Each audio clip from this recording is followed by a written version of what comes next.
আলাইকুম রহমতুল্লাহ।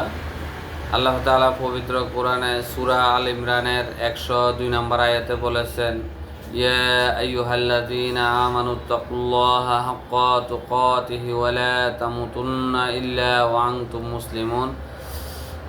হে ইমানদারগণ, তোমরা আল্লাহকে ভয় করো যেমনইভাবে ভয় করা উচিত, আর তোমরা মুসলিম না হয়ে মৃত্যুবরণ করিও না। আমরা প্রত্যেকে মুসলিম পরিবারে জন্মগ্রহণ করেছি, এরপরও আল্লাহ তাআলা আমাদেরকে মুসলিম না হয়ে মৃত্যুবরণ করতে নিষেধ করেছেন। অর্থাৎ আল্লাহ তাআলার ইবাদতের প্রধান অংশ হচ্ছে নামাজ। আমরা মুসলিম হয়েও বর্তমানে আমরা সঠিকভাবে আমাদের নামাজ আমরা আদায় করতেছি না, আল্লাহর নির্দেশ মানতেছি না, আল্লাহর ভয় আমাদের ভিতরে কাজ করতেছে না, আল্লাহর তাকওয়া আমাদের ভিতরে নাই বললেই চলে।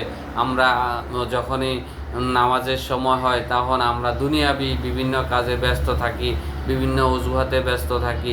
আল্লাহর আহ্বানে যখন মসজিদে সাড়া হয় আমরা আল্লাহর আহ্বানে সাড়া দেই না, আল্লাহর ভয় আমাদের মধ্যে কাজ করতেছে না, অথচ আমরা মুসলিম।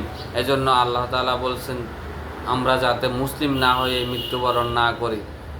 আমাদের কথাবার্তা আমরা চিন্তা করতেছি কিনা, আমি কি সত্য বলতেছি নাকি মিথ্যা বলতেছি, আমরা আল্লাহর ভয় তখন কি মনের ভিতরে লালন করতেছি কিনা, আমরা যে উপার্জন করতেছি আমরা কি হালাল পথে উপার্জন করতেছি নাকি হারাম পথে উপার্জন করতেছি সেটা আমরা চিন্তা করতেছি না।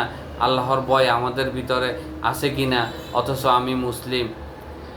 আমরা যে কাজ করতেছি সেটা কি হালাল কাজ করতেছি না হারাম কাজ করতেছি, আল্লাহর ভয় আছে কি না, অথচ আমি মুসলিম হয়ে আমাকে কিভাবে আমার ওই কাজটি করার কথা। আমি যে ব্যবসা বাণিজ্য করতেছি আমি কি সৎ উপায়ে ব্যবসা বাণিজ্য করতেছি নাকি অসৎ উপায়ে ব্যবসা বাণিজ্য করতেছি, আল্লাহর ভয় আমার ভিতরে কাজ করতেছে কিনা।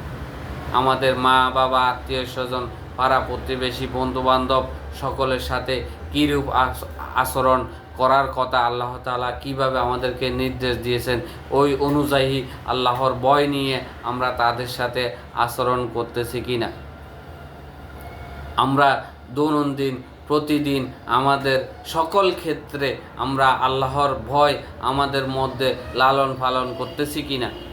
কারণ মালাকুল মউত কখন এসে যাবে আমরা কেউ বলতে পারবো না। এখন আমরা যদি ঈমানের সহিত আমরা আল্লাহ তাআলাকে ভয় করে আল্লাহর ইবাদত সঠিকভাবে পালন করে 5 ওয়াক্ত সালাত আমরা সঠিকভাবে আল্লাহকে ভয় করে আমরা এই দুনিয়া থেকে বিদায় নিতে পারি, তবে আমি মুসলিম হয়ে এ দুনিয়া থেকে বিদায় নিতে পারবো।